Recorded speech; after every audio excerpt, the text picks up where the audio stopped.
conteúdos exclusivos, produtos e fornecedores com a qualidade da Feira Hospitalar, networking com profissionais referência no mercado. Essa é a Hospitalar Hub, uma plataforma cheia de informações relevantes que fica disponível para você durante o ano inteiro. Queremos conectar toda a nossa comunidade de saúde para que as trocas de conhecimento e experiências sejam cada vez mais completas e frequentes. Sim, na Hospitalar nós não nos limitamos aos 4 dias de evento. Na plataforma, você vai se conectar com empresas, encontrar fornecedores e conhecer nossa vitrine de produtos, além de contar com nossa biblioteca e mais de 250 vídeos de eventos realizados por lá. É um amplo universo de conhecimento com mais de 30 anos de experiência e conexão. Unimos a nossa especialidade de conectar pessoas e negócios com as mais relevantes iniciativas do setor. Os profissionais de saúde podem se manter atualizados, realizar conexões com empresas e encontrar as melhores oportunidades de negócios. Afinal, queremos que você esteja conectado conosco 365 dias do ano. Hospitalar Hub. Combinamos ações digitais para manter nosso público conectado e atualizado.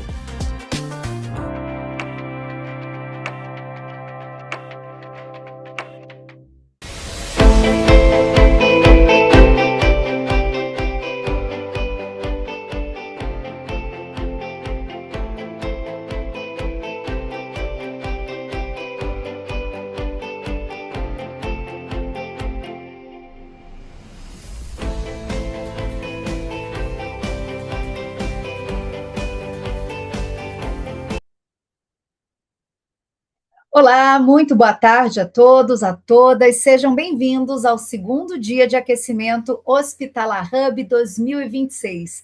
Eu sou Carla Chaves, jornalista, e até o dia 9 de abril, quinta-feira, tenho a honra de conduzir estas sessões sempre com temas de extrema relevância para o setor. Nós reunimos especialistas e curadores dos congressos que vão acontecer na Hospitalar 2026, justamente para antecipar alguns desses assuntos que vão ser pauta durante os congressos. Como o nome já diz, é um aquecimento. Antes da gente começar a nossa primeira sessão, eu tenho alguns recados importantes. O primeiro, inclusive, uma excelente notícia. Todo mundo que está acompanhando ao vivo a sessão vai receber por e-mail um cupom de desconto para comprar ingressos tanto como visitante, quanto também os de congresso, para participar dos congressos ao vivo, ou seja, uma excelente oportunidade de já garantir a sua participação, lembrando que a Hospitalar deste ano acontece do dia 19 a 22 de maio no São Paulo Expo, aqui em São Paulo. Falta pouco mais de um mês, então já aproveita que o cupom de desconto vai chegar e garante a sua participação, porque com certeza, como sempre, está imperdível. Além disso, na plataforma Hospitalar Hub, você fica conectado 365 dias por ano, como a gente mostrou aí no vídeo, são conteúdos, agendas, conexões antes, durante e depois da feira. Inclusive, todo este evento de aquecimento vai ficar gravado lá para quem quiser assistir novamente, para quem não conseguiu acompanhar a gente ao vivo, quiser assistir depois, tudo na nossa plataforma. E a sua participação também é muito importante durante este evento. Nós temos um chat. Durante a conversa, você pode deixar a sua pergunta, nossa equipe está acompanhando, e assim tiver uma oportunidade, os nossos especialistas vão responder. A ideia é realmente que haja uma troca, porque quando existe essa troca, toda a discussão fica muito mais interessante. Pois bem, recados dados, vamos agora ao nosso primeiro encontro do dia, o Congresso Internacional de Serviços de Saúde. Hoje a gente entra em um dos temas mais sensíveis quando a gente fala em saúde, que é o impacto da inteligência artificial na gestão de pessoas e no cuidado com o paciente. A discussão parte de um ponto muito importante. A tecnologia só faz sentido quando ela melhora a vida de quem está na ponta, e é exatamente isso que este painel propõe. Então, para mergulhar neste assunto, eu convido agora Salvador Bulo Neto, que é CEO e fundador da Safety for Me, Eduardo Barros, que é CEO e cofundador da Work AI, E a moderação fica por conta de J. Antônio Cirino, que é diretor de Ensino e Desenvolvimento na Agir. Sejam todos bem-vindos, uma excelente sessão. Jota, eu passo a palavra a você. Muito obrigado, Carla.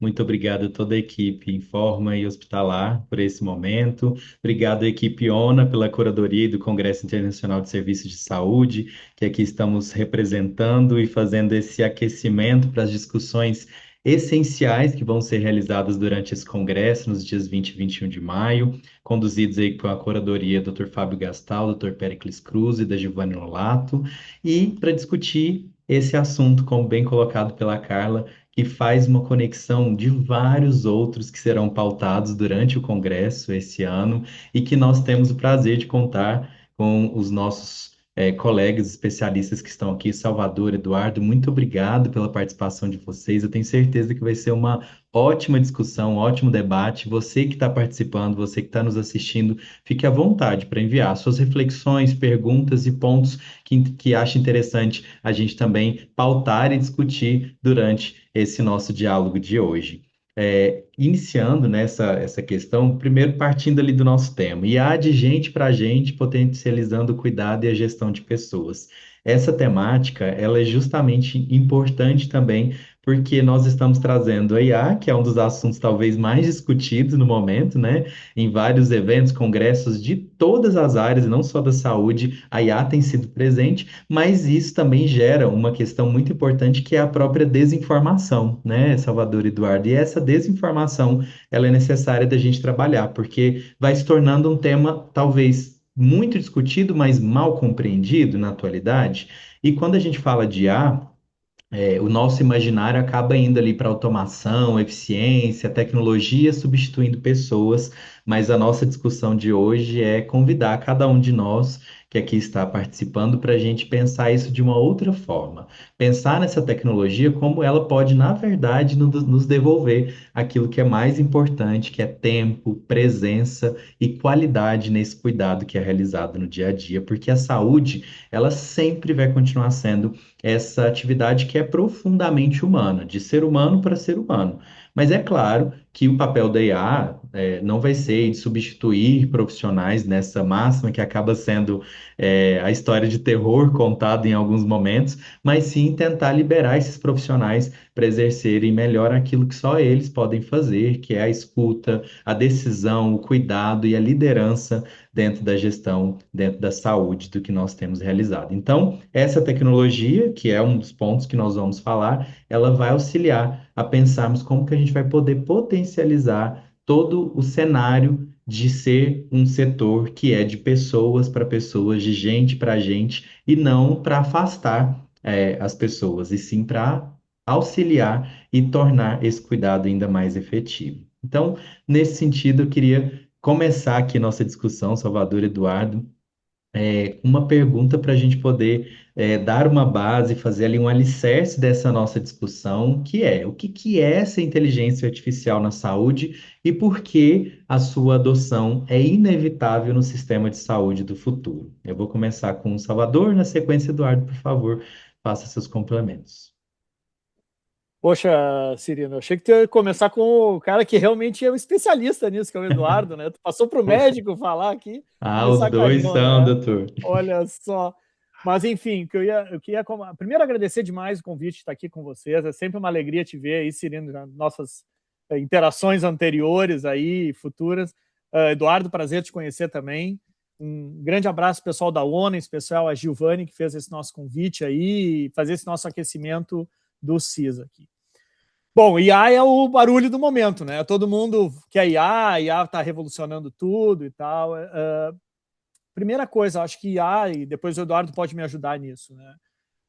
O que é IA, gente? IA é nada mais do que são programas computacionais, são softwares baseados em matemática, em algoritmos, que têm uma capacidade de processamento de dados e fazer predições e análises de grandes volumes de dados. E, claro, aí depois a gente pode entrar em particularidades, a IA generativa e outras delas. Muito bem. Isto não é novo, né? A matemática não é nova, o algoritmo ele não é novo, né? O que tem de novo? O que tem de novo é a nossa... Primeiro, esse volume absurdo de dados que a gente gera todos os dias aí, seja em telefone, seja em computador, em e-mail, seja o que for, e a nossa capacidade de processamento desses dados, né? Isso permite hoje que a gente tenha sistemas que têm um poder de predição absurdo, né? Chegando muito próximo aí de uma certeza, vamos dizer, que a gente nunca tem a certeza, né? Mas nessas predições, né? Então a gente tem visto hoje N negócios sendo montado, N plataformas sendo montadas em relação a isso, né? E aí eu vou pegar um pouco do gancho que tu comentasse, Cirino, ali do início. Está todo mundo meio com medo, a IA vai me substituir, eu vou ser demitido e coisa. Eu acho que na história da medicina em especial, agora eu vou puxar para o nosso lado, a gente já viu este movimento acontecerem várias vezes, porque sempre que vinha uma nova tecnologia, nossa, agora acabou, agora então isso aí vai me substituir, né? Isso no setor de imagem aconteceu muito, né? Lembrando, raio-x, evolução para ultrassom, depois tomografia, depois ressonância. No final das contas, tudo são ferramentas que a gente utiliza hoje. Eu, pessoalmente, eu vivi uma transformação muito importante na época que eu fiz residência. Eu me formei na época, no final da década de 90, né, início dos anos 2000, quando teve o boom no Brasil da cirurgia laparoscópica. Nós nem falávamos em robótica ainda, mas era laparoscópica, né? E, assim, era aquela coisa tu tinha o grupo que estava desesperado, porque agora acabou a cirurgia, tu tinha o outro grupo que estava, não, isso é o futuro e tal. O fato é que eu acho que tem espaço para tudo. É uma ferramenta que, para mim, pessoalmente, Salvador, tem um potencial absurdo de automação de muitos processos. Tem um potencial, a gente vai discutir isso ao longo desse nosso bate-papo aí, várias aplicações clínicas onde a gente pode realmente fazer diferença em segurança do paciente, pode tentar antecipar riscos, pode tirar muita carga de trabalho das pessoas, as coisas que são automatizáveis, para liberar tempo para as pessoas fazerem outras coisas. Então, assim, tem um universo de possibilidades. Claro que junto com ela vai trazer assim uma série de cuidados e precauções, uma série de riscos, capacitações para te utilizar essa ferramenta toda. Então, assim, vejo com muito bons olhos a adoção da questão da IA, com todos os cuidados que tem que ser, mas frisando a última frase antes de passar para o Eduardo. IA é ferramenta, gente. É mais uma ferramenta que vem para o nosso arsenal para a gente fazer um monte de coisa, né? E, Eduardo, se eu falei alguma coisa errada aqui, por gentileza, me corrige, estamos juntos, é um bate-papo aqui. Te agradeço. Eu que agradeço, obrigado, viu? Uma honra estar aqui com vocês, né? Obrigado pelo convite. Estamos aqui nesse aquecimento, né? Vai ser não só agora todo esse aquecimento, mas no evento também, muita riqueza de informações, né? Muito conhecimento. É um prazer enorme e, assim, estou aqui para contribuir também. Vou dar um pouquinho da minha percepção, assim, eu acho que eu gosto muito de começar ali entendendo um pouquinho sobre a palavra mesmo inteligência, né? Quando a gente entende é aquela chavinha que vira um pouquinho, né? Tipo, a partir do momento que eu entendi isso também, eu falei, nossa, faz todo sentido ser chamado de inteligência artificial, porque a palavra inteligência é inter com legere. Então, a gente conseguir, entre linhas, eleger a melhor opção, escolher a melhor opção, mas de uma forma sintética, uma forma artificial, né? Então, quando a gente olha para esse caminho, é de fato o que ela tem feito, né? Hoje, essa tecnologia. E por que que ela é tão inevitável na área da saúde, assim? Eu vejo que a área da saúde é o setor que mais gera dados no mundo, né? Então, assim, a gente tem três pontos.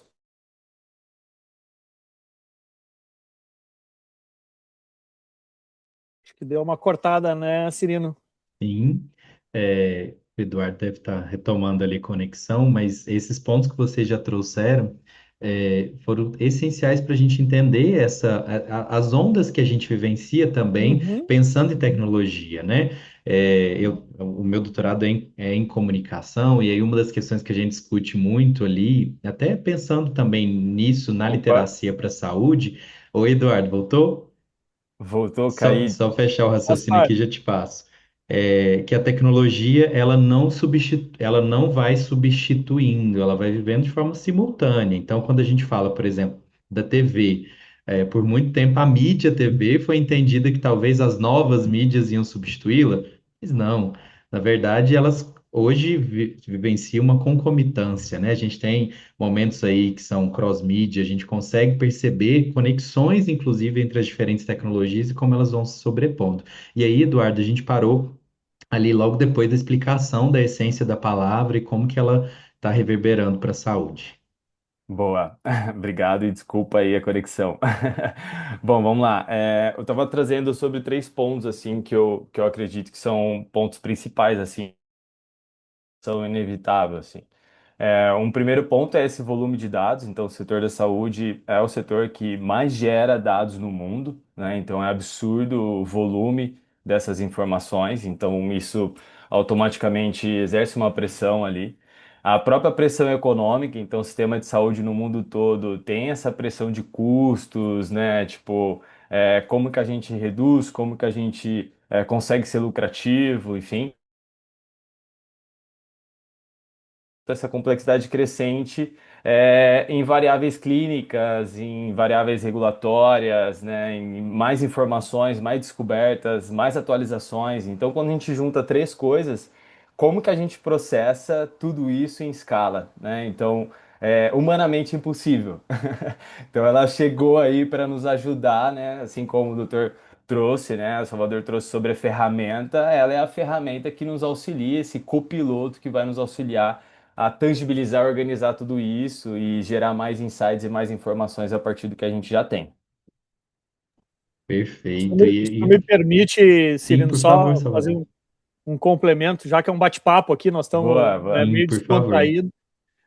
Eduardo, eu adicionaria que se tem um setor que é ineficiente, é a saúde, né? Porque assim, se a gente pensar aí que nós temos aí, sei lá, 10, 11, 12% de evento adverso, dependendo do local, fora as ineficiências de agendamento. Esses tempos nós discutíamos, por exemplo, taxa de ocupação de centro cirúrgico, né?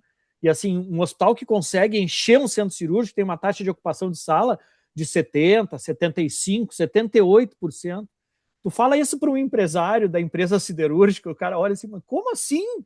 Vocês têm 25% de ociosidade, vocês acham que isso é bom? Então a gente tem muito espaço para utilizar ferramentas que vão nos tornar mais eficientes, né? Então essa é uma visão Perfeito. que, enfim, compartilho aqui com vocês. Perfeito. Sim.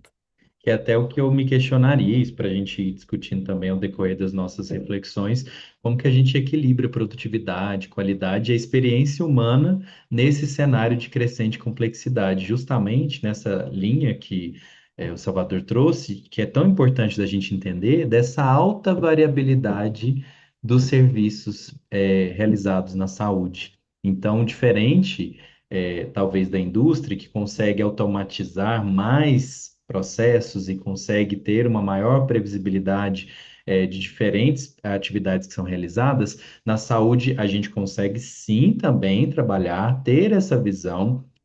Pensar em processos e estabelecer padrões, estruturas e protocolos, mas o fator humano presente, não só em quem realiza o serviço, mas em quem recebe, talvez seja os pontos que fortaleçam ainda mais essa grande variabilidade do serviço, né? Que aí eu encaixaria aqui para a gente poder discutir, e aí vou com o Eduardo na sequência com o Salvador. Como que a gente pode, então, Eduardo, pensando nisso tudo que a gente discutiu de base, de alicerce aqui, separar esse hype que acaba sendo a inteligência artificial da realidade? O que que realmente essa inteligência artificial consegue fazer de bom e talvez de ruim, de crítico aí para o cenário do que a gente está na saúde. Bom ponto, assim, porque hoje em dia é uma, assim, nós trabalhamos com AI aí há mais ou menos uns 9 anos, desde a época da IBM Watson ali, a gente já estava fazendo os primeiros testes ali. E era um momento mais saudável, né? Porque não havia tanta pressão, né?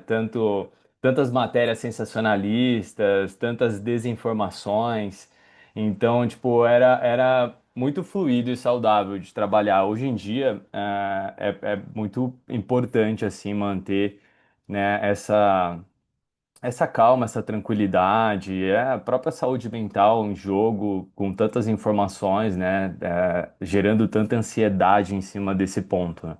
Mas assim, a gente tem que tomar bastante cuidado, né, tipo, com esse hype, mas eu acho que esse hype existe, assim, porque a AI, ela é uma tecnologia de propósito geral, né, então ela serve para tudo, mas não resolve tudo da mesma maneira. Então, às vezes a pessoa vê uma matéria, né, de um determinado extremo, assim, então, tipo, vai substituir o médico. Poxa, mas se vai substituir o médico, o que que ela não pode fazer, né? Se ela vai substituir o médico, o que que ela vai fazer além disso? Então, tipo, ela tá muito potente, mas além de ser sensacionalista a matéria, né, ainda assim a gente tem mais de 2 milhões e 700 modelos de inteligência artificial catalogados no mundo. Então, cada modelo ele é bom para uma coisa, cada modelo ele tem sua especialidade, né? As aplicações mudam conforme o modelo, o tipo de estrutura, arquitetura, servidores, banco de dados e uma série de coisas. Então não é trivial, né? A gente costuma até, tipo, falar bastante aqui internamente, né? Nosso CTO aqui comenta muito que é, diferente de um software comum, onde é baseado em regras, a gente de fato não tem uma regra muito estabelecida, né? Tudo uma questão de teste, teste, teste, homologação, refinamento, que há tudo isso para a gente chegar em um modelo que tenha uma acurácia legal, né? Um modelo que seja assertivo, mas ainda assim, nem as big techs, né, nem as gigantes conseguem assumir um erro zero, né? Eles não conseguem assumir que a inteligência artificial não vai errar. Então, quem dera nós, né, que trabalhamos com modelos deles, né, assumir uma assertividade como essa, né? Então, assim, eu vejo que hoje ela está se provando muito nessa automação. Eu acho que existem vários estudos, várias aplicações que também estão começando a se provar em termos de leitura de exame, né? Tipo, examinar tudo isso, fazer esse comparativo, modelos preditivos, né? Mas eu acho que ela está se provando cada vez mais nesse modelo de automação, repetição de tarefas, né? O uso da automação com as LLMs, né? Então, LLM é um grande modelo de linguagem, a Language Large Model. Então isso está se provando muito forte, mas eu vejo que o futuro pós-emergente aí, né, que antes era de 4 anos, 5 anos, acho que agora a gente pode falar de 1 ano, 2 anos. Eu acho que essas inteligências artificiais focadas em exames de imagem, elas também vão se provar muito bem, né? Então hoje, assim, respondendo de forma mais direta a sua pergunta, Cirino, tipo, eu falaria que o modelo de automação com inteligência artificial, ele tá bem provado que é possível você otimizar processos, reduzir custo, escalar, né, crescer de forma sustentável, se bem aplicado, tá? Hoje eu garanto isso, vamos dizer assim. Perfeito, ótimo. E Salvador, complementos, visão sobre isso? Separar o Visão, hype da assim, realidade. visão boa e visão ruim, tá? Então, assim, vou olhar o lado, vamos dizer, financeiro da coisa aí, né? Assim, existe uma pressão de mercado pela utilização e pela propagação dessa aura da IA, né? Assim, eu tirei um númerozinho do Gartner aí do ano passado só para a gente entender qual é o tamanho dessa pressão de mercado. Assim, o investimento total, de acordo com o Gartner, no ano de 2025, foi de 1,5 trilhão de dólares. Então, isso é dinheiro que está entrando em infraestrutura, em database, em desenvolvimento de software e tal, em marketing, o que vocês quiserem ligado à IA. A receita estimada foi de 380 bilhões, ou seja, nós estamos falando que o investimento está em torno de 4 vezes, aproximadamente, o valor da receita gerada. Isto estamos investindo porque vamos colher no futuro, está tudo certo, a gente entende essa lógica de mercado, mas este barulho ele também ajuda o cara que está captando dinheiro. Então tem uma questão aí de business mesmo, né? De fazer esse barulho ser maior do que ele realmente é, né? E não estou com isso, gente, desmerecendo o tamanho da oportunidade com a IA. Não é isso. Estou trazendo que talvez o barulho esteja mais amplificado, até porque hoje tu abre, né? Facebook, Instagram, LinkedIn, IA para tudo que é lado, onde tu vai. Eu tive no RIMS agora, em Las Vegas, 2 semanas atrás. Eu acho que eu não entrei em um balcão que não era, tinha um IA desse tamanho, assim, todo mundo vendendo IA, porque realmente, né, é uma coisa que está vendendo, né? Então tem uma lógica de mercado que a gente tem que entender. Então isso para mim é a hype, né? Isso nós estamos vivendo e existe uma pressão empurrando que gera até esse medo nas pessoas. Por outro lado, assim como o Eduardo comentou, eu acho que tem várias oportunidades de mercado que mostram desfecho.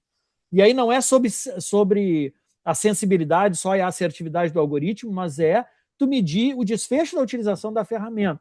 Então, tu consegue hoje, por exemplo, em alguns hospitais, por exemplo, que estão utilizando codificação com inteligência artificial, tu consegue diminuir, por exemplo, o tempo de apresentação de conta.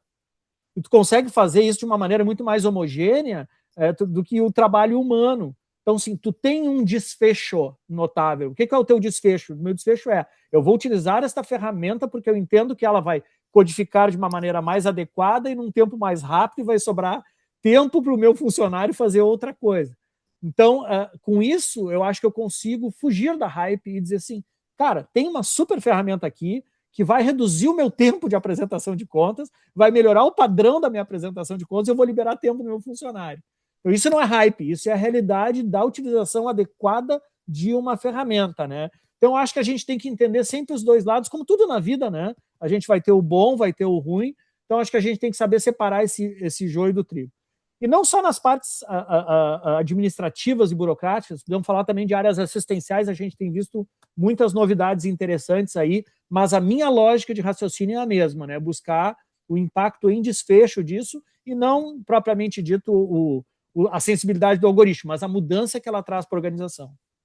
Maravilha. E a gente entender, né, que em alguns cenários, a própria IA ou qualquer sistema, porque as discussões que a gente faz hoje sobre a IA eram reflexões que a gente fazia, inclusive, sobre os ERPs, sobre os próprios prontuários eletrônicos, por vários processos de digitalização da saúde que a gente vivenciou anteriormente, era sempre o mesmo, que talvez a tecnologia não esteja funcionando, talvez a ferramenta não esteja funcionando porque não foi planejado da forma adequada. Talvez o erro ou a falha está na estruturação, na qualificação dessa informação, do dado ou do próprio algoritmo ali de tomada de decisão, que já estava errado num processo manual, por assim dizer, num processo analógico e que, ao ser transmitido para um digital, ele foi migrado ali, simplesmente Replicado, né? replicada a falha, né, Eduardo? Foi levada a falha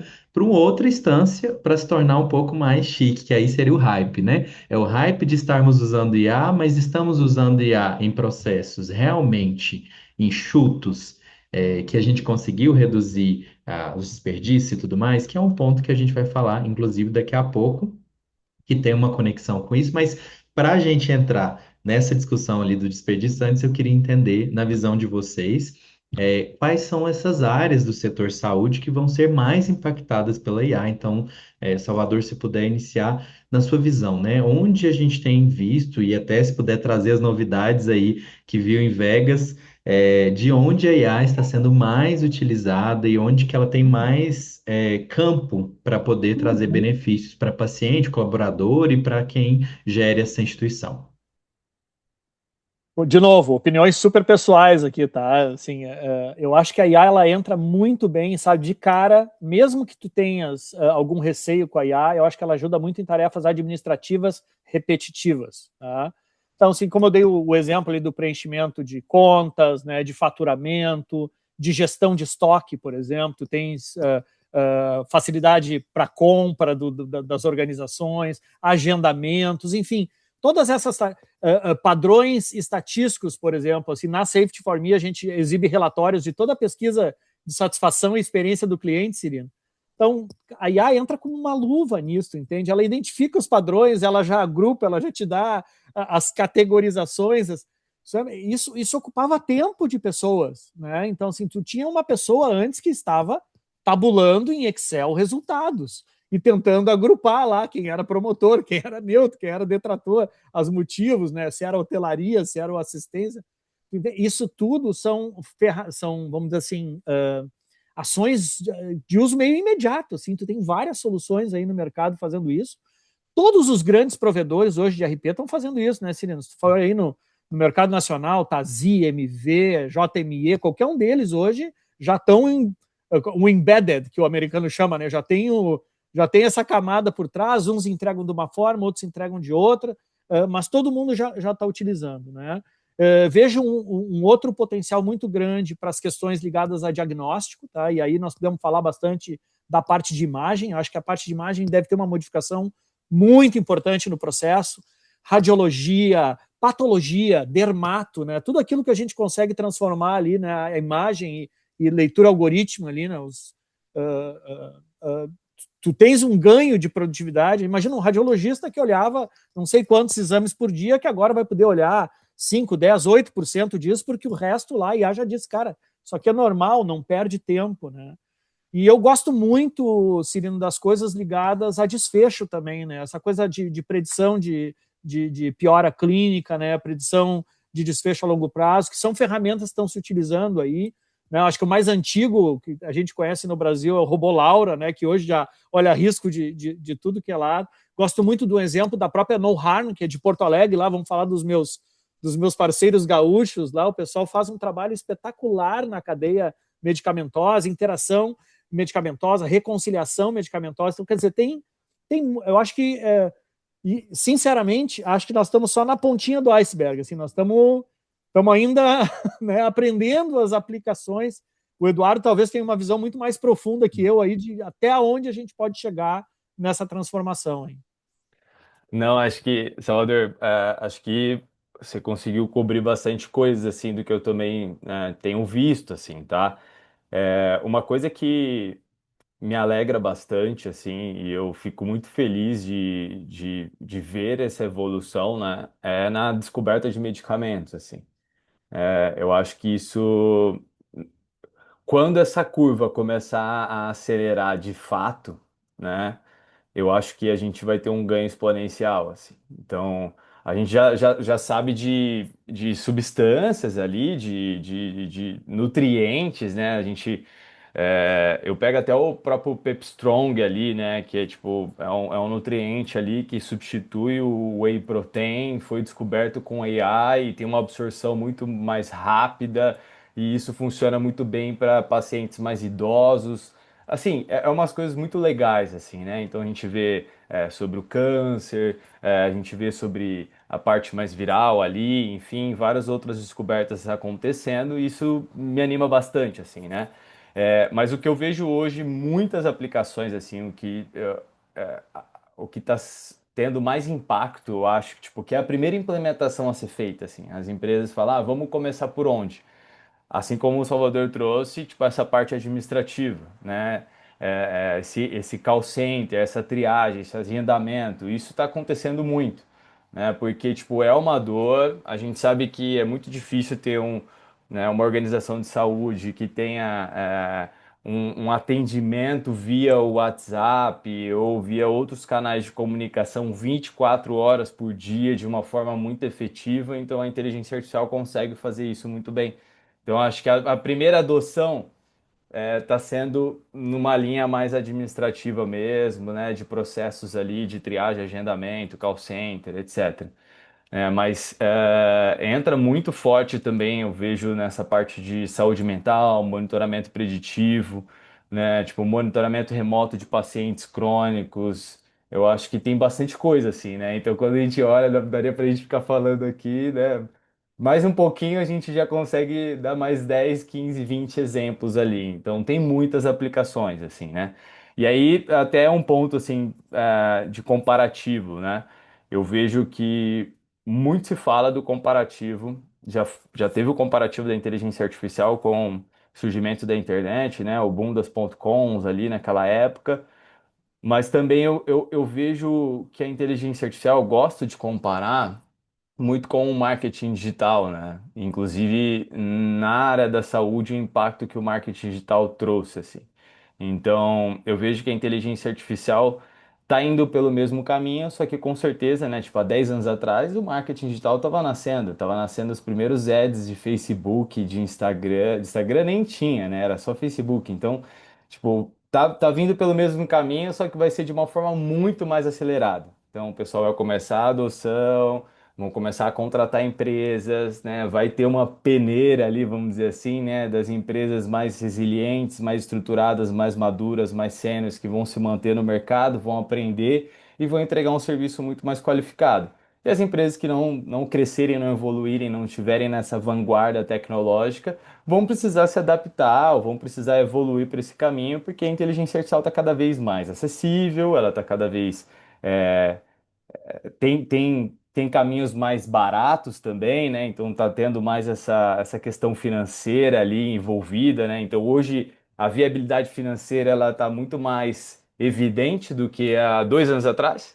Então um projeto gigantesco, né? Tipo de muita utilização de AI há 2 anos atrás talvez era inviável. Hoje já é viável.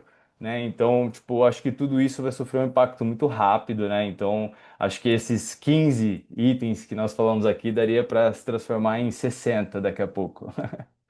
Com certeza. E é interessante que a gente vai visualizando que as diferentes frentes, não só administrativa, assistencial, de apoio, cada uma delas tem grande potencialidade, sim, de utilizar essa ferramenta. Isso já acho que já temos aqui um marco, né, da nossa discussão. Tem sim uma grande potencialidade. Agora, conectando a nossa temática principal de IA, de gente para gente é entender como a gente vai poder utilizar essa ferramenta para potencializar esse cuidado e a gestão de pessoas.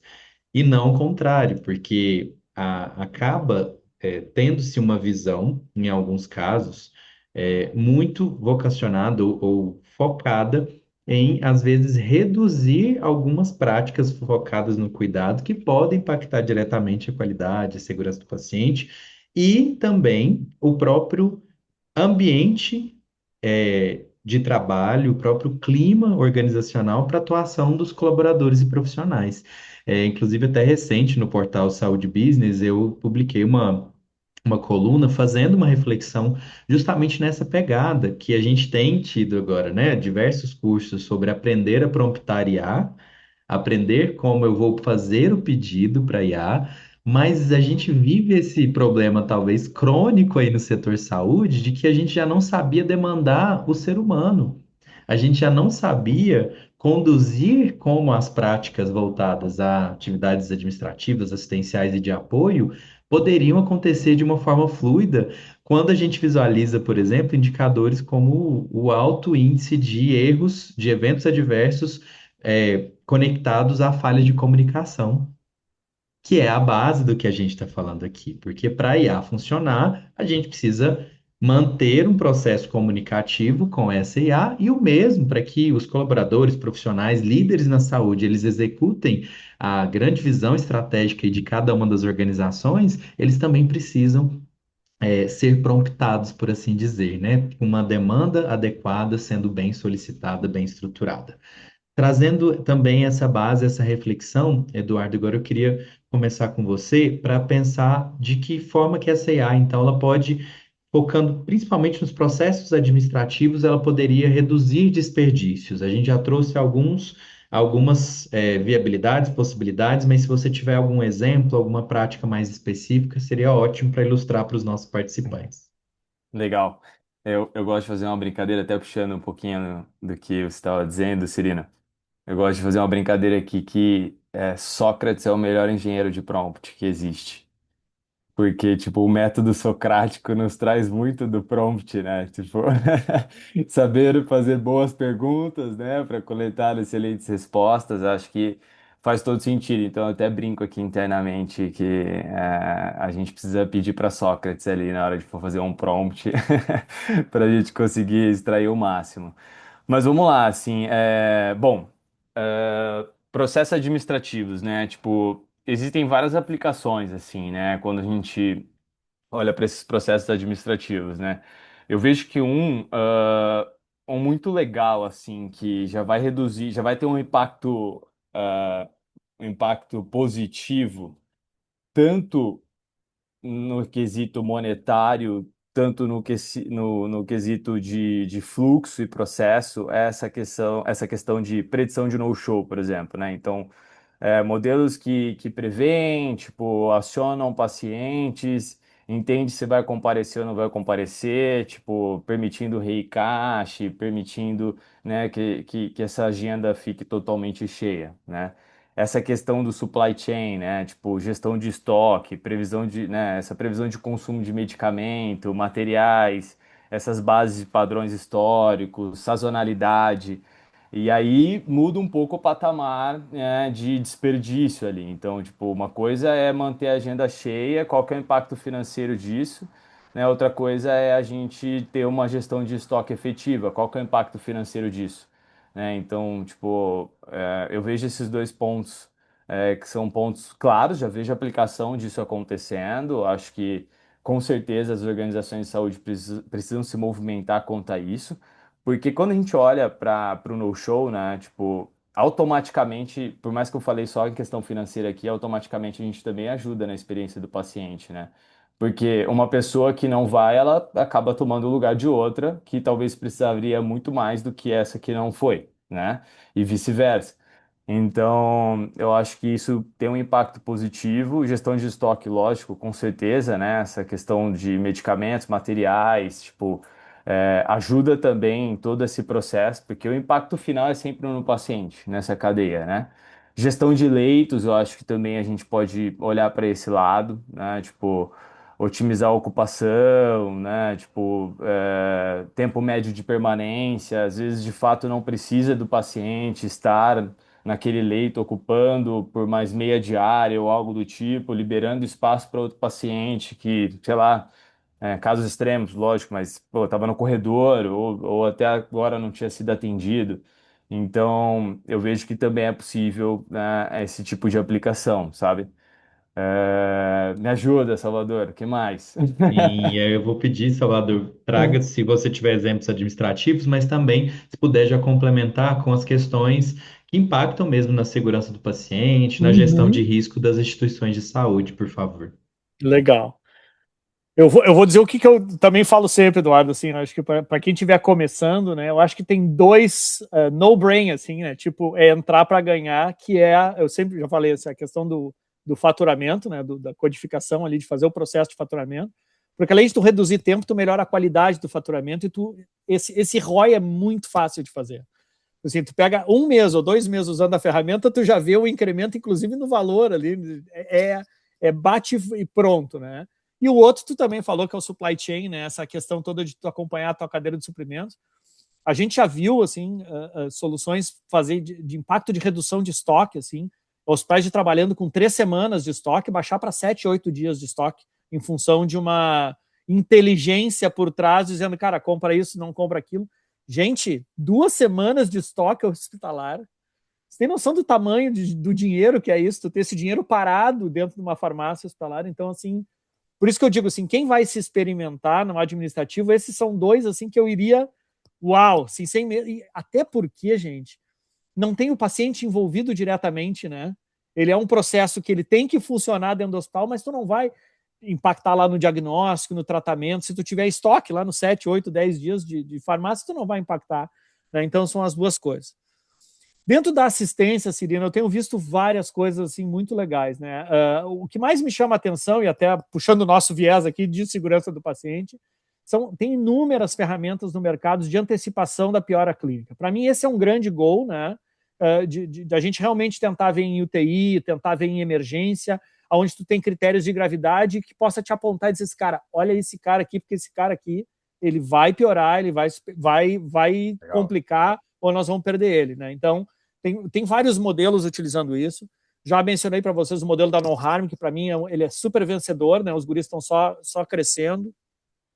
Eu vi uma outra plataforma, o Eduardo mencionou a questão da saúde mental, que eu fiquei muito encantado e eu estou testando ela, tá? É a Ego 2 Save, o pessoal de São Paulo e Rio, né? Que eles estão fazendo o perfil de saúde mental dos pacientes através da selfie, né, através da imagem, da análise da imagem facial. Então, o paciente vai lá e faz 2 selfies por dia e eles analisam o padrão e eles classificam naquelas 7 dimensões, das 7 expressões da raiva, da alegria, da tristeza, eu não vou saber as 7 agora de cabeça, Uau! né? Eu achei aquilo fantástico, Cirina. Eu estou pensando em 2 maneiras, né? No acompanhamento ambulatorial do paciente de saúde mental, quando ele sai do hospital e ele vai ser acompanhado, né? Porque tu consegue identificar padrões de piora clínica, né? Mas no paciente do hospital também. né? Aquele cara que tu consegue fazer uma ou duas selfies por dia, tu consegue ver se o cara tem padrão de piora ou não através da imagem dele. Então, isso são coisas que, sabe, são absolutamente disruptivas, que estão aí no mercado, né? Então, como eu disse, oportunidade é o que não falta aí. Mas, de novo, vou voltar lá na minha fala anterior. Fujam da hype, deem uma olhada no resultado lá, no desfecho. Perfeito. Qual é o desfecho que a gente quer? Testem, né? Testar. Não tem, acho que o Eduardo não tem, ninguém tem assim aquela coisa do usa isso ou usa aquilo. Não, você pega, vai dentro da tua instituição, da tua organização, escolhe a ferramenta que tu quer utilizar para um desfecho específico, testa pequeno, pilota, vê se aquilo ali funciona, e aí depois tu implementa para a organização como um todo, né? Seja administrativo, seja assistencial. Sou super fã da gente testar as ferramentas para ganhar eficiência e qualidade. E nessa linha dessa novidade aí que você compartilhou, pensar a própria gestão do risco emocional desse paciente no dia a dia da internação, isso vai fazer toda a diferença, porque, de fato, para a equipe conseguir acompanhar todos os riscos que são identificados hoje para um paciente, por exemplo, em um hospital de média e alta complexidade, seja público ou privado, é uma infinidade de riscos assistenciais, administrativos, de apoio que estão ali envolvidos e que quase sempre sobrecai pela equipe direta do cuidado e que nem sempre ela vai conseguir coletar todos os dados, coletar todos os indicadores, as informações necessárias para que essa segurança seja realmente uma prioridade. Então, eu creio que, fazendo uma soma aí de tantos aspectos administrativos quanto clínicos assistenciais, o que a gente precisa visualizar cada vez mais é o que faz sentido para o meu serviço de saúde. Uhum. O que é hoje Total. talvez a minha maior dor? Fugindo do hype, fugindo do que todo mundo está fazendo, que realmente vai impactar para o meu paciente. Eu acho que são perguntas, são pontos de reflexão que vão ajudar a fazer um investimento adequado, porque nós sabemos que há um investimento financeiro, um investimento de tempo, um investimento de recursos humanos para poder acompanhar uma implantação de qualquer ferramenta, como também a IA. Nesse É. sentido, entendendo Deixa eu exatamente o deixa que é eu te crítico. complementar só.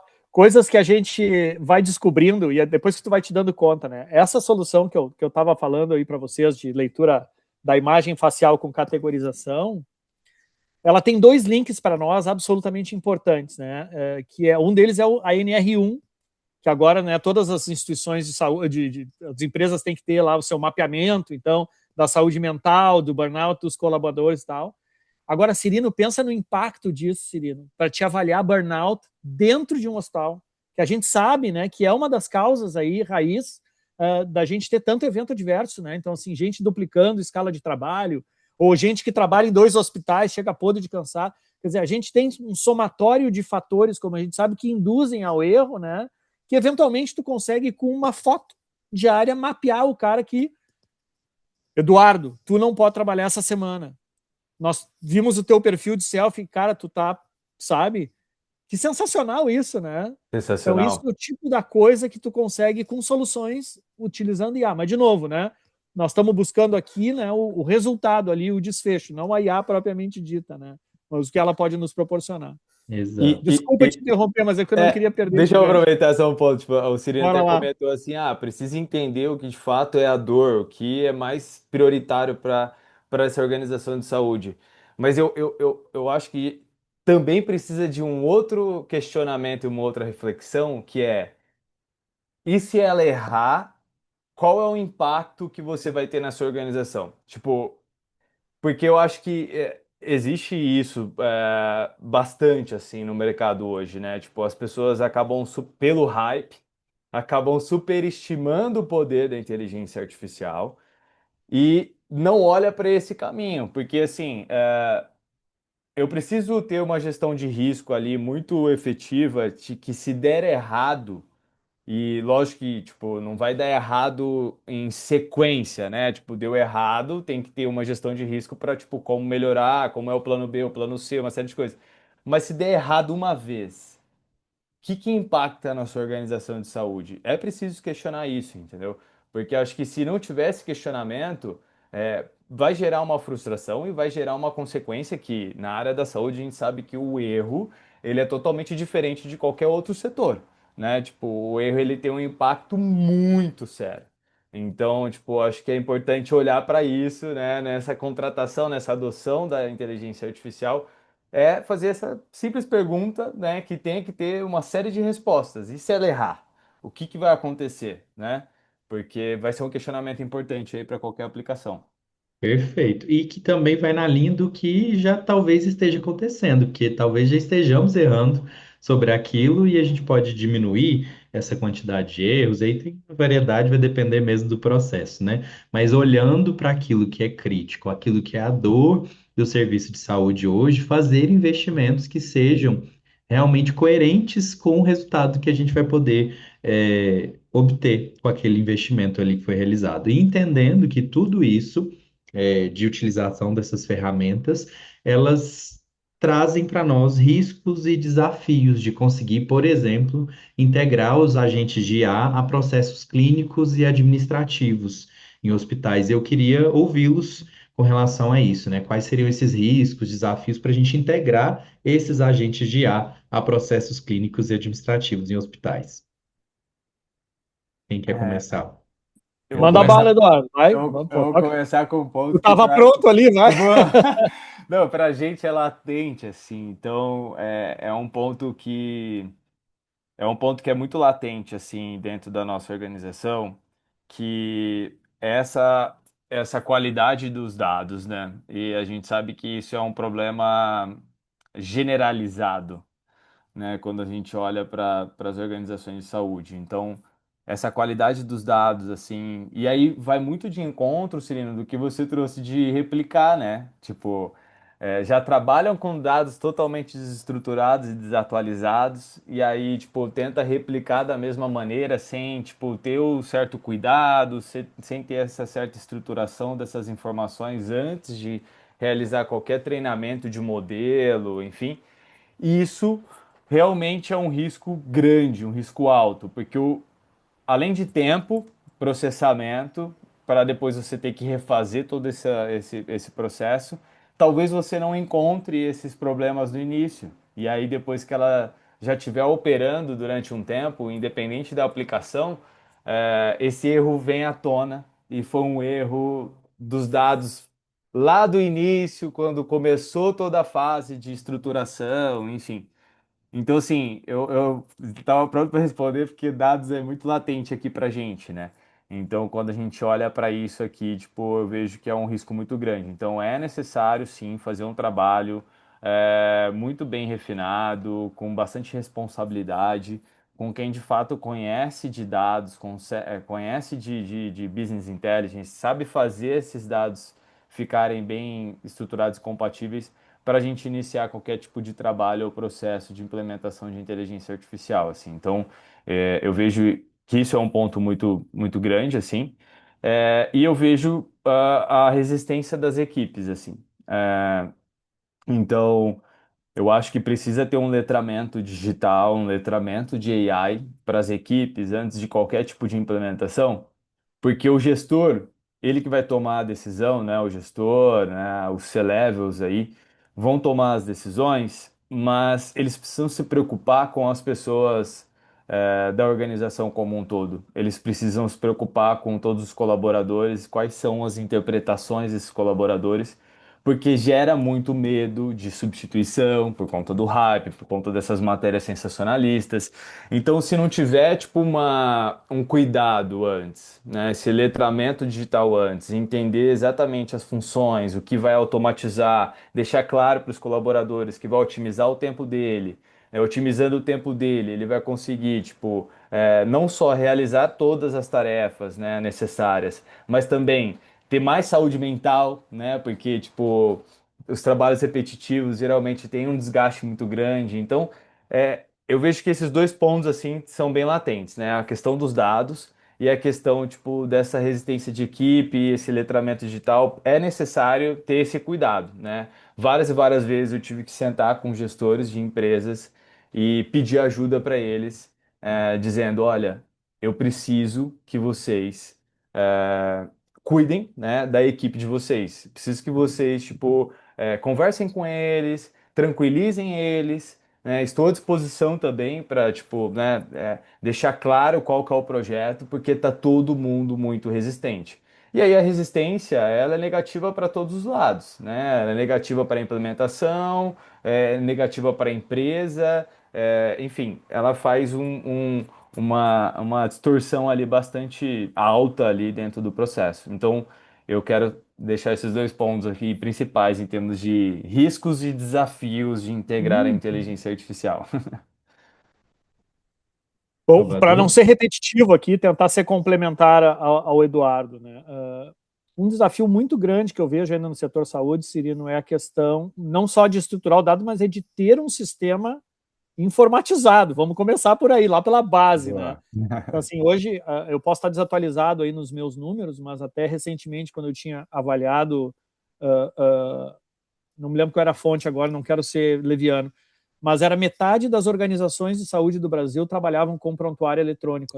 A outra metade ainda dependia muito de papel, de um processo analógico. E assim, não tem inteligência artificial que vai. Até pode ter a leitura de linguagem natural, mas no mínimo tu vai ter que ter alguém escaneando aquilo e jogando dentro de um sistema, e não é o ideal, né? Como a gente diz, o Eduardo já frisou bem, a estruturação do dado ela é muito importante, né? Se tu não tem uma base de dados boa e uma estruturação do processo adequado, o que vai sair lá na ponta não é o que tu quer, não é um resultado adequado, né? Então, acho que esse é um dos grandes desafios que nós vamos enfrentar, né? Pensando em sistema de saúde no Brasil, quanto a gente vai conseguir investir isso. Para chegar na IATO vai ter que ter coisas mínimas antes, né? E a segunda coisa, e aí para quem já trabalha com isso, né, o desafio que a gente tem hoje das integrações, né, e de tu ter as blindagens necessárias para a Lei Geral de Proteção de Dados, né? Então, assim, a gente está trabalhando, todos os dados que a gente traz de pacientes são dados sensíveis, né? Desde o CPF até com coisas muito íntimas a respeito de diagnósticos, tratamentos, e seja o que for, que vai passar por dentro dessas interfaces com o IA.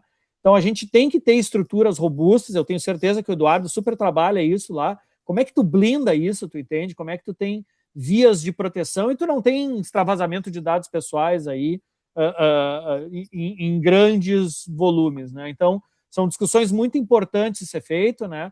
E as organizações têm que ter uma responsabilidade muito grande sobre isso, né? Eu estava vendo agora há pouco tempo, não sei se vocês acompanharam, a 23andMe, ela estava à venda, né? Estava fazendo uma grande operação com uma indústria farmacêutica e ela, pela lei antitrust, ela foi levada, o CEO foi chamado pelo parlamento americano para fazer enfim, uma testemunha, uma oitiva, né? E assim, tá lá no disclaimer deles que se tu quiser, tu pode deletar os teus dados, e ficou mais do que documentado de que tu pode deletar os dados assim só na superfície, mas a empresa continua por trás detendo os teus dados biológicos que teoricamente são sensíveis, né? Estão anonimizados, mas eles são teus, né? Então tu pode deletar, mas tu realmente não pode deletar. E aí foi interessante porque o deputado americano começou a discutir com o CEO e o CEO disse que não pode deletar o dado e tal. Ele disse, meu amigo, se tu pudesse deletar o dado, a tua empresa não valia 300 milhões de dólares. Porque as pessoas estão comprando, não é a tua empresa, elas estão comprando a tua base de dados. Então tem uma acomodação aí que as instituições vão ter que passar. Eu acho que esse é um grande desafio, além da informatização, digitalização, que é impressionante, mas nós ainda estamos discutindo isso, né? Tem lugares que realmente não tem isso, como é que a gente garante esses processos seguros do ponto de vista de proteção dos dados dos pacientes. Perfeito. E LGPD é muito séria, né? Acho que esse trabalhar com o mercado da saúde, né, com a área da saúde, também traz obrigatoriamente aí esse cuidado, né? Se não tivesse cuidado, não vai passar em nenhuma due diligence sequer, né? Então, assim, acho que isso já faz diferenciar um pouquinho também das empresas que vão atuar e as empresas que não vão atuar, né? Exatamente. E até antes da gente dar continuidade, só reforçar aqui com os nossos participantes que você pode enviar perguntas. Tem um chat aqui do lado direito na sua transmissão que você pode colocar suas reflexões, perguntas, para que os nossos especialistas aqui possam discutir e trazer aí a reflexão com relação a esses pontos também. Então, fiquem à vontade, a gente está indo a terceira etapa aqui das nossas discussões, em que Salvador trouxe um ponto importante e que é essencial que a gente faça mesmo esse marco, né? É entender que essa discussão de IA que nós estamos vivenciando, ela não perpassa a totalidade dos serviços de saúde no Brasil, quanto há no mundo. Então, algumas instituições de excelência já avançaram muito com relação a esse assunto. Outras, independentemente sendo público ou privado, já estão também trabalhando e se desenvolvendo porque já tiveram uma caminhada anterior com a digitalização no pensamento ali de prontuário eletrônico, mas a gente tem ainda uma grande quantidade de instituições que as ferramentas de IA, elas vão poder sim ser utilizadas, mas elas vão servir talvez para esse uso mais caseiro que a maioria da população tem feito, em que eu, profissional, faço uma escolha individual de utilizar uma IA para me apoiar em um serviço e uma atividade, mas que talvez não encontre uma aderência institucional ou uma contratação institucional de uma ferramenta mais ampla, estruturada e realmente focada nas dores, nas situações e questões específicas daquele serviço de saúde. Então, acho que essa contextualização sempre é importante, porque a gente fala de assuntos e é importante trazer esses assuntos mais atuais, contemporâneos, mas que ainda encontra barreiras geográficas, econômicas, sociais gigantescas e que precisam ser levadas em consideração.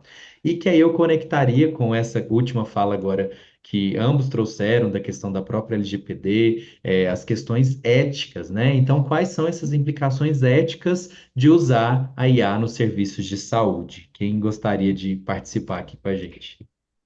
Vou te aliviar dessa, Eduardo. Vou começar aí. Obrigado. Então, olha só, Cirino, assim, de novo, né, nós estamos falando lá do nosso início do nosso webinar, assim, é uma ferramenta, né? Então, acho que o primeiro cuidado ético que a gente tem que ter é o seguinte: ela não vem para substituir tomadas de decisão.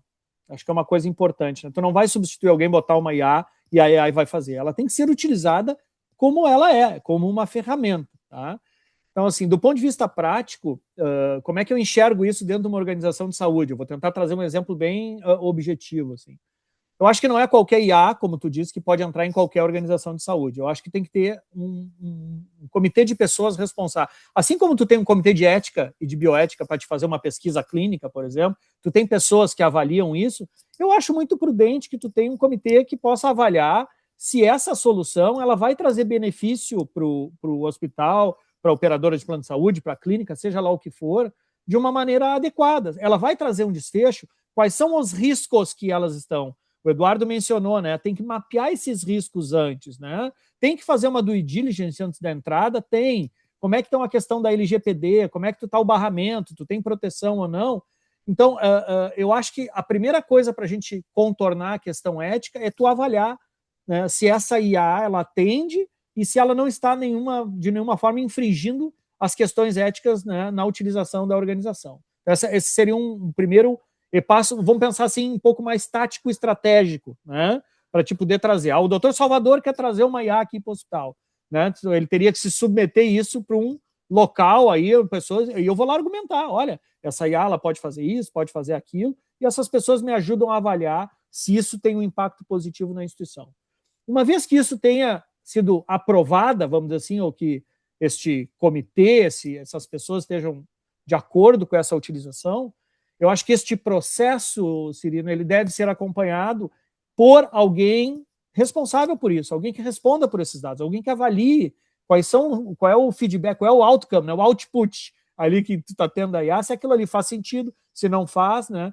É o que eu chamo de peer review humano. Sim, eu gosto disso em saúde, porque eu acho que isso nos dá vamos dizer assim, a proteção, é quase como se fosse uma dupla checagem das coisas, sabe, Cirino? Eu acho que com isso tu consegue, vamos dizer, blindar. Eu acho que a gente não consegue contornar 100%, eventualmente tu pode cometer algum erro, algum deslize, né, do ponto de vista ético, mas isso pelo menos te blinda do ponto de vista institucional de que tu tens um processo com governança para a entrada da IA e tu tem um processo operacional também com governança humana, alguém avaliando se aquilo ali está dentro dos padrões éticos que são esperados. Eu acho que são as maneiras que a gente utilizaria para os riscos e as maneiras que a gente tem de contornar a situação.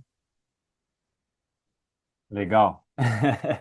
Não, sensacional, assim, eu só queria complementar um ponto que faz muito sentido com o que o Salvador trouxe, que é essa homologação, assim, né? Eu acho que a gente tem que tomar bastante cuidado nesse período de homologação, desses testes moderados. E eu vejo que isso é geral também, tá? Nesses 2 milhões e 700 e poucos modelos que eu citei aqui anteriormente, eu acho que enquanto a gente não desmistificar essa questão da caixa preta, sabe? O que que acontece dentro dessa caixa preta, né? Tipo, pensando em ética de usar IA nos serviços da saúde. Enquanto a gente não desmistificar, a gente não conseguir ter essa transparência do que acontece dentro dessa caixa preta, sabe assim? O médico poder aceitar ou não uma decisão de uma caixa preta, sem ele saber qual que foi o reason, qual que foi o raciocínio ali dentro. Então, como que ela chegou naquela resposta? Eu acho que a partir do momento. E aí, hoje isso é possível se você pegar e construir o seu próprio modelo, treinar o seu próprio modelo. Se você for usar um modelo de terceiros, né? Tipo um modelo de inteligência artificial de alguma Big Tech, ou eu não sei de cabeça um modelo que tenha essa transparência aplicada, né? Talvez o Salvador saiba de algum modelo desse, mas a partir do momento que tiver um modelo que traga essa transparência para o médico, para o gestor, como ele chegou nessa conclusão de uma forma efetiva, sem ficar, tipo, divagando, vamos dizer assim, né? Sem entregar, mas não entrega, né? Fala, mas não fala do que como que ela chegou nessa resposta. Acho que isso vai ajudar bastante nessas decisões éticas, né? Tipo, isso vai dar essa confiança para essas decisões éticas, assim, sabe? E aí um outro ponto, voltando um pouquinho na LGPD, na privacidade, né? E o Cirino até comentou um pouquinho sobre os funcionários por conta própria também vão acabar tendo a adoção. E isso é muito grave e muito sério, porque naquele boom do Clawbot, né, muita gente foi instalando o Clawbot na sua máquina sem um mínimo cuidado, um mínimo noção. Clawbot alterou senha, trancou as pessoas para fora, né, tipo, enviou informações de e-mail que não precisava ter enviado. Isso é muito sério, porque quem responde por isso perante um processo é a organização de saúde.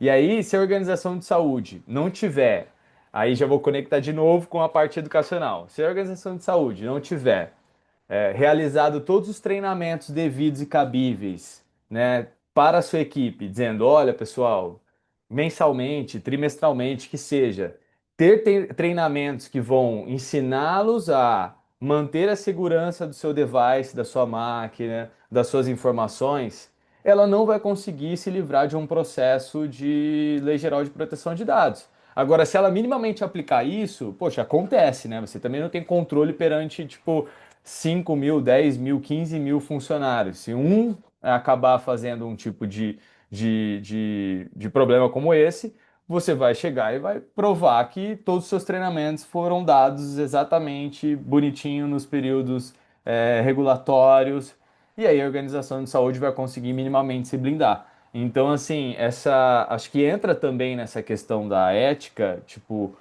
da munição da organização de saúde para com os colaboradores. Porque se ela estiver fazendo a parte dela, tipo, se por um eventual problema, ela vai conseguir, tipo, resolver, vai chegar numa resolução de uma forma muito mais eficaz, né? Então esses dois pontos que eu queria complementar aí. Perfeito. E aí, pensar que o Comitê de Segurança da Informação, das instituições que já implantaram e as que ainda vão implantar, vai precisar avançar para ter esse olhar, justamente, né? Como que eu posso, criar as barreiras devidas? Justamente porque nem instalar poderia ser, né, algo permitido. Não é qualquer Perfeito. software ou qualquer. eh, aplicativo que eu vou poder instalar e colocar ali dentro de um computador profissional, um computador do serviço de saúde. E aí, nessa pegada, e a gente falou muito da LGPD, a gente agora, né, trouxe a discussão de segurança da informação. Todo o uso dessas ferramentas que são tecnológicas, elas vão precisar perpassar, primeiro, pela construção de uma política, de segurança da informação, uma política de uso, e aplicação das ferramentas tecnológicas, incluindo IA, e as permissões de quando pode, quando não pode. Então, esse ponto vai ser imprescindível. E aí eu conectaria nesse pode, nesse não pode, com a nossa a outra pergunta que eu tinha aqui, que foi um gancho importante que vocês trouxeram, que é de que forma que esses hospitais eles vão poder investir em aprendizado contínuo para suas equipes na era da IA. E aí, tanto da perspectiva, né, de o que pode e o que não pode, mas aquilo que pode, como usar efetivamente, como eu posso trazer melhores resultados, e daquilo que eu tenho de problema, que eu tenho de dor no meu processo, como pensar por meio de design thinking, por meio de outras estratégias, em melhorar a minha experiência aplicando, utilizando e conectando com uma IA. Legal. Bom, vou trazer um ponto aqui que eu Vai acho lá. que antes da Work AI, né, a gente trabalhava muito com design thinking dentro de farmacêuticas, né? Então a gente Uhum. fazia muito trabalho de design thinking dentro das farmacêuticas e eu já utilizava algumas AIs para, tipo, enriquecer o brainstorm, para clusterizar ideias, né, para fazer esses processos serem mais potencializados ali dentro. E assim, hoje em dia, talvez é porque eu esteja também trabalhando tão imerso em um caminho muito mais tech focado e direcionado, com produto, com solução específica, mas eu vejo que falta esse mão na massa que o Design Thinking nos proporcionava antes, sabe? Da gente conseguir, tipo, de fato, reunir os líderes, né? Líderes clínicos, fazer com que eles utilizem as ferramentas e eles mesmos consigam, né? Tipo, cheguem até um resultado final, tipo, mão na massa, construção, sabe? Eu acho que a partir do momento que eles conseguirem implementar isso e executar, tipo, assim, é até emocionante, né? Eu vivia Uhum. muito isso, essa emoção. Caramba, em 2 horas e meia a gente conseguiu construir isso, sabe? E é muito legal, assim, porque esse mão na massa ele traz essa segurança na tecnologia, né? De olhar e falar, nossa, realmente é capaz, ela consegue fazer. E eu também consigo fazer com AI, então acho que isso pode quebrar um pouco essa barreira já de cara, assim, Uhum. inicialmente. E eu gosto também de, né, junto com isso, trazer essas simulações reais, assim, sabe? Tipo, casos reais, dividir um pouco, né? Tipo, um enfermeiro, tipo, vai ter casos reais e simulações reais da enfermagem, um médico, tipo, da Uhum. parte clínica, um gestor, tipo, da parte, né, de todos os processos internos. Então, realmente vestir esse chapéu, né? Tipo, dentro do cenário da AI, na sua função, colocando a mão na massa, eu acho que pode ser um caminho legal. É um caminho que eu acredito Uhum. bastante. Porque hoje em dia, na teoria, assim, né? Você vai ficar na teoria ali, poxa, você vê um monte de conteúdos nas redes sociais, YouTube, vai em palestra, o pessoal fica bocejando. Então, É, assim, o mão na massa ele é mais Sim. fervoroso, né? Ele não tem tempo para você, tipo, dispersar. Então, realmente, eu acho que, tipo, o nível de aprendizado, ele eleva bastante, assim. Então, é um modelo que eu gosto bastante e, né, como dica, como, né, até uma experiência nossa é trabalhar com essa mão na massa, usar bastante design thinking, usar outras abordagens, outros Uhum. frameworks para fazer a galera criar mesmo, né? Usar um vibe code ali para todo mundo ver como funciona. Acho que vai fazer todo sentido. Muito bom. muito legal. Salvador? Puxa, eu super concordo contigo, Eduardo. Adoro essas metodologias mão na massa, né? Essa coisa de metodologia ativa. Acho que realmente para adulto é o que funciona, né? Para gente, a pessoa, se ela não vê significado, aquilo fica chato, fica boring, né? Fica um negócio. Mas o que eu ia comentar, Cirino e Eduardo, é o seguinte: eu acho que nesses últimos anos, se tem uma área dentro dos hospitais que se hipertrofiou por necessidade, foi o NEP, foi o Núcleo de Educação Permanente. Porque hoje, tu tem que treinar protocolo, tu tem que treinar LGPD, tu tem que treinar a utilização do sistema, tu tem que treinar IA, tu tem que treinar, as pessoas não têm jeito, tu entende? São coisas, assim, o Eduardo já trouxe, tu não dá para implementar uma ferramenta e as pessoas não terem treinamento. Né? Vamos puxar para o meu lado de cirurgião aqui. Chegou lá um aparelho novo, cirurgia robótica agora. Eu não tenho condição de chegar lá e sentar num console de cirurgia robótica se eu não fizer o treinamento adequado para utilizar a ferramenta de cirurgia robótica. Mesma coisa, chega um aparelho de anestesia, chega um ventilador mecânico na UTI, chega um novo processo lá embaixo de desfibrilador na emergência, seja lá o que for, entendeu? As pessoas precisam ser capacitadas. E aí, quando eu estou falando de pessoas, eu estou falando da organização de ponta a ponta. Né? Nem todos vão ter o mesmo treinamento, mas eu acho que os treinamentos vão ser diretamente customizados de acordo com vamos dizer, as funções que as pessoas exercem ali. E na medida que a gente incorpora ferramentas de IA, essa IA aqui é para quê? Essa IA aqui nós vamos usar no hospital inteiro, que ela é para fazer antecipação de piora clínica. Muito bem. Então, quem é que vai ver isso? Não, a equipe médica, o time de resposta rápida, a equipe de enfermagem. Tá bom, então essas pessoas têm que saber o que tem que treinar elas. Então, eu acho que, e isso para mim, Cirino, eu acho que isso é a cereja do bolo do seguinte: quando eu vou nessas organizações de saúde, eu tenho para mim que existem alguns indicadores que não são indicadores, mas mostram para mim o quanto a instituição está madura em cultura de segurança e gestão da qualidade. Para mim, tem 2 indicadores extremamente importantes. O primeiro deles é ter uma farmacêutica exclusiva para fazer farmácia clínica, que não seja aquela que está lá cuidando de estoque, outra revisando prescrição. É aquela que está na beira do leito. Né? Em geral, essa é a primeira que tem o problema de coadilotação, corta a farmacêutica da farmácia clínica. Né? Então, isso para mim é. E a segunda coisa é essa, especificamente do núcleo de educação permanente, né? A robustez do núcleo, quantas pessoas estão envolvidas e quantos colaboradores tu consegue de fato treinar. E isso inclui os médicos do corpo clínico. Então, tu realmente tem um programa robusto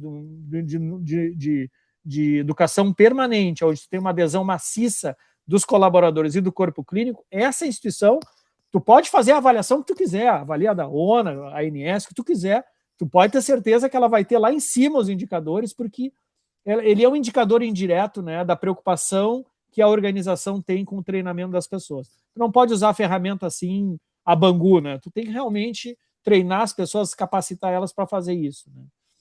E, assim, nossa discussão tá ótima, mas agora a gente está caminhando para as nossas considerações. Eu queria convidá-los a trazer a visão geral de vocês, de tudo que a gente conversou, essa conexão do IA de gente para gente, como que a gente potencializa esse cuidado e melhora também a gestão de pessoas no meio disso tudo. Eduardo, se puder trazer suas considerações. Boa. Eu quero contar, ao invés de fazer uma consideração, quando eu vi esse nome, né, IA de gente para gente, fez muito sentido com um projeto que a WorkAI está participando, que é um projeto, como que ele funciona, né? A doutora Marina Quintana, ela é uma das principais pesquisadoras, psiquiatra, especialista em transtorno de personalidade borderline. Infelizmente, em 2023, ela teve diagnóstico de esclerose lateral amiotrófica. Então, hoje, de fato, né, é uma mente intacta, maravilhosa, incrível, preservada e presa dentro, né, de um corpo, né, porque ela não tem nenhum movimento a não ser o movimento dos olhos. E esse projeto, que faz muito sentido para a gente, assim, é um projeto que, de fato, a Workday está utilizando inteligência artificial para transformar a vida, gerar impacto positivo. Esse projeto, ele consiste em 3 frentes de inteligência artificiais que vão devolver a voz e devolver o trabalho da doutora Marina Quintana. Então, uma das frentes é toda uma integração com os sistemas da Faculdade Unimed, na qual ela era coordenadora de saúde mental. Então, esses agentes vão trabalhar dentro desse sistema para ela e vão voltar para a doutora Marinês, aprovar ou reprovar com os olhos, se comunicar com os olhos através, né, de um sistema de tracking e tracking ali, para que ela consiga digitar. Então, ela digita com os olhos, né, letra por letra, então ela vai se comunicar com esses agentes através disso. E a outra frente é um avatar palestrante, na qual ela vai poder voltar a palestrar, voltar a ministrar suas aulas sobre saúde mental. E um terceiro é o maior desafio de pesquisa, né, que é transformar esse avatar hoje, que ele é assíncrono, em um avatar síncrono. Então, como a doutora Maria Inês Quintana possa entrar aqui, né, nessa sala de Zoom com o avatar dela e ela também e poder, tipo, clinicar, né? Eu sei que a gente tem uma série de barreiras, eu sei que a gente tem uma série de obstáculos a cumprir, mas, assim, esse projeto é muito gratificante, assim, é de fato de gente para gente. E aí, quando a gente olha um paciente que tem a esclerose lateral amiotrófica, a gente, além de todos os cuidados que ele precisa ter, né, e que não é simples, é custoso, é caro, também tem que cuidar da mente desse paciente. E esse projeto deu vida, deu voz, deu alegria, deu propósito para ela, né? Então, o impacto positivo na saúde mental dela também é muito nítido, muito evidente, assim. Então, quando eu vi esse nome, assim, eu falei, olha, esse projeto que a gente está fazendo é realmente uma IA de gente para gente, né? Porque além dela ser pesquisadora do projeto, é um projeto de pesquisa, além dela ser pesquisadora desse projeto, inclusive o Dr. Fábio Gastal, muito obrigado pelo convite, por meio dele, né, que a WorkAI está nesse projeto. Mas esse projeto, além dela ser pesquisadora, ela também é objeto de pesquisa, né? Então ela é a paciente, a experiência dela dentro de todo esse universo dessas AIs trabalhando para ela, assim, né? Então, minha mensagem final é que tem muitas aplicações e tem muitas aplicações que vão transformar vidas, vão gerar impacto positivo, né? De fato, a inteligência artificial para o lado do bem, né? Para o lado da saúde, para o cuidado do paciente. Então, é esse cuidado e esse caminho que a gente tem que seguir. Obrigado, Eduardo. Salvador? Sensacional, né? Que coisa Legal. maluca. Fiquei curiosíssimo, Eduardo, de conhecer o projeto aí. Vai Ó, ser um mais um prazer que te eu já vou. apresentar. Na próxima eu já vou estar falando do teu projeto aí também. Eu vou Boa. coletando projetos ao longo do caminho, falo de um, falo, eu sou entusiasta, né? Acho que para quem está vendo isso e está um pouco ainda mais inicial no processo, assim, gente, IA é ferramenta, uma ferramenta super potente, tem assim N possibilidades de utilização, não tenham medo de utilização, se cerquem, né, das garantias necessárias, façam as estruturas necessárias dentro da sua organização, sejam cautelosos na questão da utilização, na revisão desses resultados, não substitua pessoas por causa da IA, mas tente realmente utilizar de uma maneira diferente, né? E é isso, gente, é inevitável. Esse é um caminho inevitável, assim como foi várias das transformações. O mercado da saúde ele é mais lento nessa adoção, mas assim, como a gente falou lá no início, né, o universo de oportunidades dentro da saúde eu acho que é o maior possível, né? Então a gente vai ter sim muito ganho de eficiência, né? Não só econômica e administrativa, mas assistencial também, com certeza. E deixar assim meu agradecimento especial por poder estar aqui com vocês, Cirino, Eduardo. Foi um prazer aí, Eduardo, prazer te conhecer. Eu vou atrás desse projeto, eu quero conhecer esse projeto aí. Prazer é meu, enorme. Obrigado, viu, gente? Obrigado. Obrigado, Eduardo e Salvador. Eu acho que aqui o que a gente viu, já para passar para Carla, é que nós percebemos o quanto a inteligência artificial ela não é um fim em si mesma, ela é um meio, uma ferramenta. Outro aprendizado que a gente teve é que eficiência sem significado não se sustenta, sem propósito, sem estruturação. E quanto mais a gente automatiza o processo, mais a gente vai precisar fortalecer aquilo que não tem como ser automatizado, que é a escuta, que é o cuidado clínico, a ética, a liderança e a empatia. Muito obrigado a vocês e Carla está com você. Que Obrigado a todos. conversa interessante, viu? E olha que a gente teve 1 hora e meia. Esse foi só o aquecimento, porque é no Congresso que eles vão aprofundar ainda mais todos esses temas. Então, quero reforçar que o Congresso Internacional de Serviços de Saúde acontece no dia 20 e no dia 21 de maio, e para além disso, tem toda a feira hospitalar, né, nos outros dias, para você acompanhar todas as tendências. Lembro também que você vai receber, você que está acompanhando a gente ao vivo, vai receber o nosso cupom de desconto para já garantir o seu ingresso. Ele vai chegar por e-mail. Aos nossos participantes, muito obrigada. Foi realmente uma conversa interessantíssima. Estou curiosa para acompanhar durante o hospitalar, porque eu tenho certeza que a gente vai ver muito mais, muitos outros temas também dentro da área. Obrigada a todos. E a gente está indo para uma segunda sessão, viu? Esse vai acabar, mas para quem quiser acompanhar o Congresso de Atenção Domiciliar e Cuidados de Transição, é só aqui no Hospitalar Hub clicar no próximo link. Obrigada a todos, uma excelente tarde e até a próxima.